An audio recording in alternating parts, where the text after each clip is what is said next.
Hello everyone, I'm Arunima from Knit and Knotter, and this is a support video for making the zigzag Tunisian pearl scarf designed by Richard Gartland. I'm just going to show you how to follow along and make it. It is a fairly simple pattern in that it is a one row repeat, and we change color at the end of the reverse pass, so at the beginning of a forward pass after every row. And it works really good if you use two variegated yarns, just like in the sample. It can be made with any weight yarn, I think, because the stitches are very straightforward, and it will be nice and drapey if you use lighter weight yarn. But for this purpose of this video, I'm going to use worsted weight yarn, which is this is Lily Sugar and Cream cotton yarn, and I'm using a 6.5 millimeters hook. And let's get started. So the pattern calls for making a chain of 73 stitches. It says that it's a ripple pattern that is a 12 stitch repeat. So for the purpose of this video, I'm going to do two repeats, so that's going to be 25 stitches. So 12 into 2, 24 plus 1, 25 stitches. So 1, 2, 3, 4, 5, 6, 7, 8, 9, 10, 11, 12, 13, 14, 15, 16, 17, 18, 19, 20, 21, 22, 23, 24, and 25. At this point, you have to just go ahead and pick up a loop in each chain, starting with the second chain from the hook. So this is the first one. We skip this one and go into the second. And I always like to go in the back loops. So I'm going to go ahead and do that for every stitch.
So here's how it's looking.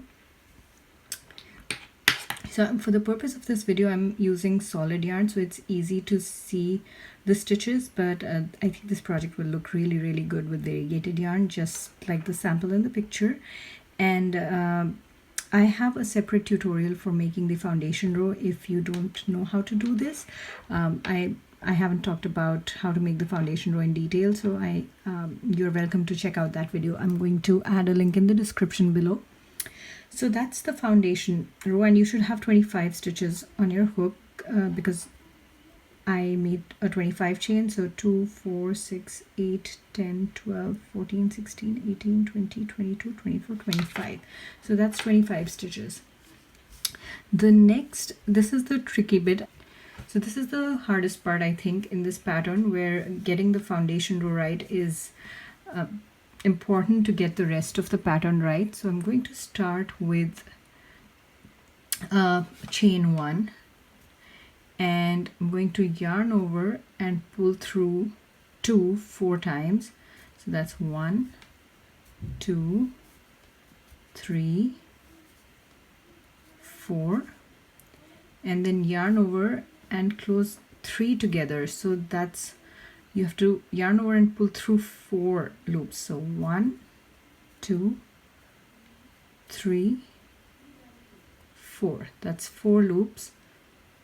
and then yarn over, pull through 2 9 times. So 1, 2, 3, 4, 5, 6, 7, 8, 9 times, and then close 3 together. So then again that yarn over and pull through 4. 1, 2, 3, 4. For the actual scarf, you'd have to do this 5 times because we start with a longer chain, but for this I'm done with the repeats, and then I'm going to yarn over and pull through 4 times. So that's 1, 2, 3, 4, and then there are 2 loops that remain on the hook. At this point we will change color. This is how it looks at the end of the first the foundation row. I still have these last 2 loops on the hook, but I wanted to show you how it looks. So the decreases happen on the reverse pass. So that's what we did. We combined 3 stitches together here and 3 over here, and the increases, as you will see further, will happen at the forward pass. So I'm going to show you how to do that, but right now at this point we're going to change color. So if you're using 2 different colors, this is where you're going to change color, and I have a separate video for to show you how to change color effectively, and I'm not going to talk about it in detail here, so I'm just going to go ahead and do it.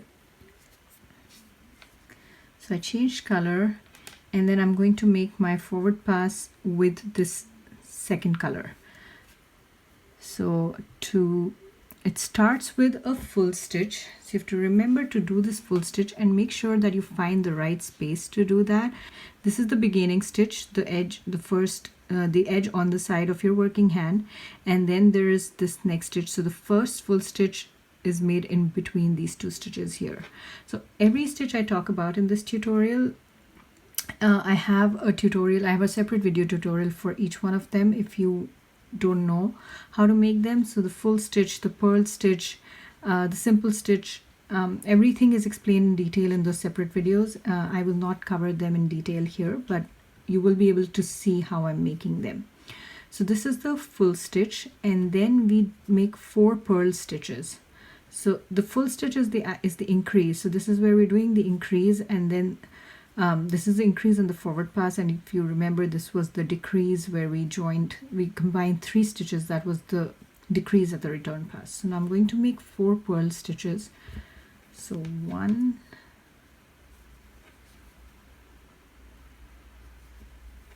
2, 3,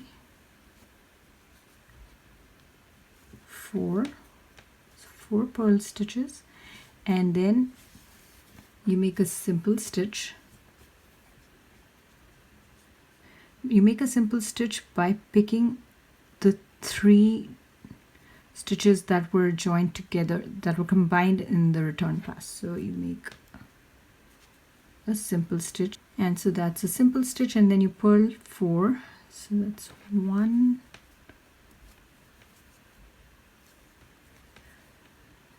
2, 3, and 4, and then a full stitch. So the full stitch will be made between this purl, right, this current purl, and this next stitch. So this is a full stitch, it is an increase. So full stitch, and then a simple stitch in the next stitch here, and then another full stitch. So that is another increase. I'll go right after. So that's 2 increases here, and then 4 purl stitches.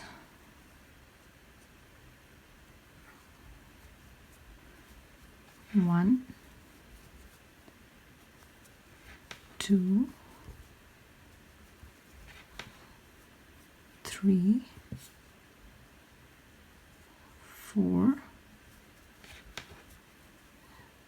and then a simple stitch again by picking the next 3 that were combined in the return pass. So those 3 stitches, pick them and make a TSS, and then purl 4, and you'd have to repeat these instructions 5 times for the scarf that's in the pattern, but for the purpose of this video I'm just making a smaller swatch. So that's purl 4, and then end it with a full stitch, and then the last stitch or the edge stitch. So that's that one there. And the return pass is the same as the previous row, so as the foundation row. So you chain 1 and then yarn over and pull through 2 4 times. So that's 1, 2, 3, 4, and then yarn over and join 3, combine 3. So 1, 2, 3, 4 loops, and then yarn over, pull through 2 9 times. So 1, 2, 3, 4, 5, 6, 7, 8, 9, and then yarn over, close 3 together, so pull through 4. So 1, 2, 3, 4, and then yarn over, pull through 2 4 times. That's because this is the end for me, but if you were making the original pattern as mentioned on my blog, it is you have to do that section 5 times, but here I'm going to end it with yarn over, pull through 2 loops 4 times. So 1, 2, 3, 4, and at this point you'll have 2 loops on the hook, and this is where you'll change color again. So this is how it's looking. You can see the decrease happening here that happens at the reverse pass, and you see these full stitch increases happening right here that happen on the forward pass. So I'm just going to go ahead, pick up that first color,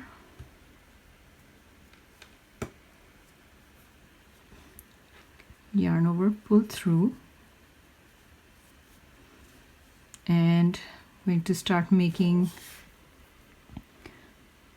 the repeat row again. So a full stitch. So now the full stitch will be between that's first stitch over here that's right under the hook and this full stitch that was made on the previous row. So you insert your hook here, make a full stitch, and then purl 4 times. So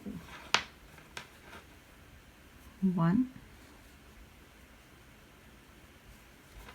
2, 3,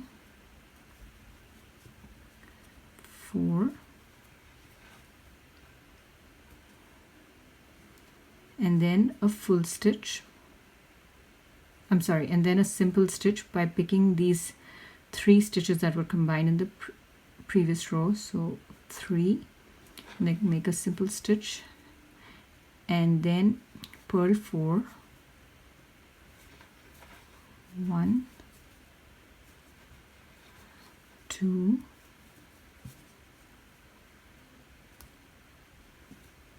3, 4, and now we'll make an increase, a full stitch, a simple stitch, and another full stitch, and then we'll do a purl 4,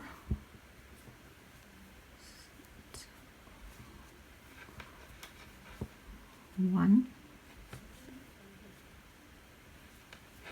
2, 3, and 4.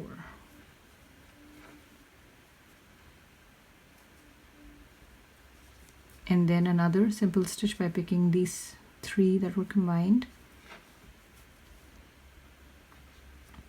and then purl 4, 1, 2, 3, 4,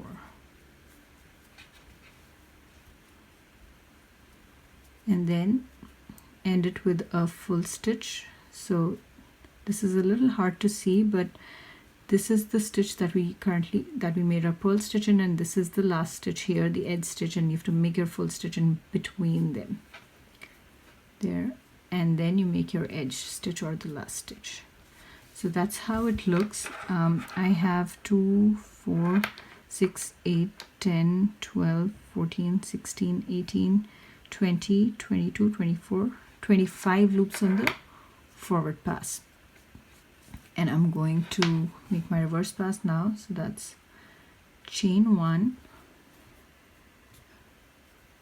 yarn over, pull through 2 4 times. So that's 1, 2, 3, 4, and then yarn over, combine the 3. So 1, 2, 3, 4. And then yarn over, pull through 9 times. So that's 1, 2, 3, 4,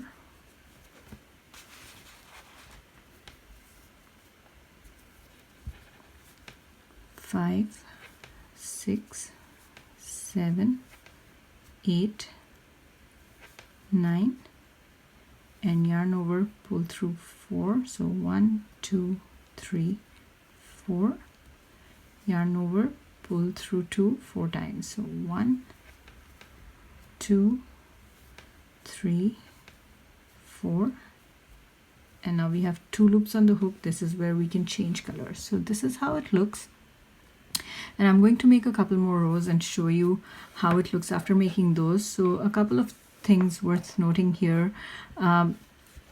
It is easy to miss the first and last full stitches, so make sure that you're making them and you're making them at the right place, because when I started making this the first time, those are the stitches that I missed, and it's easy to miss them, especially after you have memorized the pattern, and which happens, it's a fairly easy repeat, and once you've made a few rows, it becomes easy to make them. And I sort of memorized them. I didn't really have to think about them after a while. I just made them and the numbers came to me naturally. So, but the problem with that was that I was missing the first and last full stitch quite a bit because I'd forget to make those. So make sure that you're making those, and that's pretty much it. You just keep making the same repeat.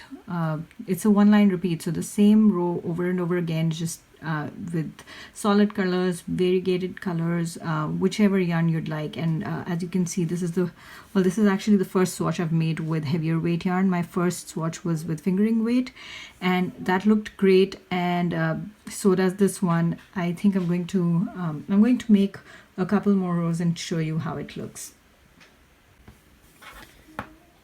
So this is how it's looking after making a few rows, and you can see that I'm alternating colors at every row.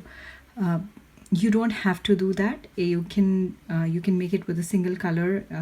I just feel like this will look really nice with alternating colors. And I have been carrying the yarn at the back, and it looks fairly clean. There is you can't really see the yarn over here, and it is also a reversible pattern. So if you see that these stripes show up at the back, it looks just as pretty as at the back as it does in the front. And the pattern comes with written instructions, a chart, and there is this video tutorial to help you with it. I will add a link to everything in the description below, so if you want to check it out, you can find it there. And the only thing that's left in this now is making the bind off row. So I'm going to go ahead and do that. I'm going to pick up this yarn of the other color, change color here, and I'm going to do the exact same thing. I'm going to make the forward pass, but I'm just going to bind off as I go. So I'm going to make a Tunisian full stitch and slip, and then I'm going to make 4 purl stitches. So that's 1 and slip, and 2, slip, 3 and 4. and then a simple stitch. So I have a separate tutorial for making the bind off row as well. Again, there's a link in the description for you to check it out. So that's a simple stitch, and then another 4 purl stitches. So 1, 2, 3, 4, and then full stitch, simple stitch, full stitch, and 4 purl stitches.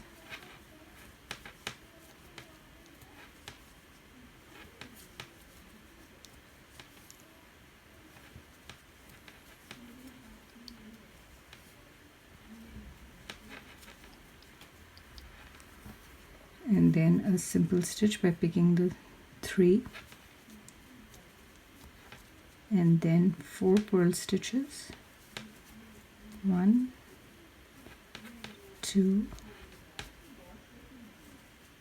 3, and 4, and a full stitch, and the last or the edge stitch. And that's it. At this point you can cut the yarn and weave in ends. So that's pretty much it. I have a bunch of other video tutorials to make some very pretty shawls. They're all free patterns on my blog. You're welcome to check them out. And if you like my videos, please like and give me a subscribe. You will get notified whenever I add more videos. I'll see you in my other tutorials. Bye bye.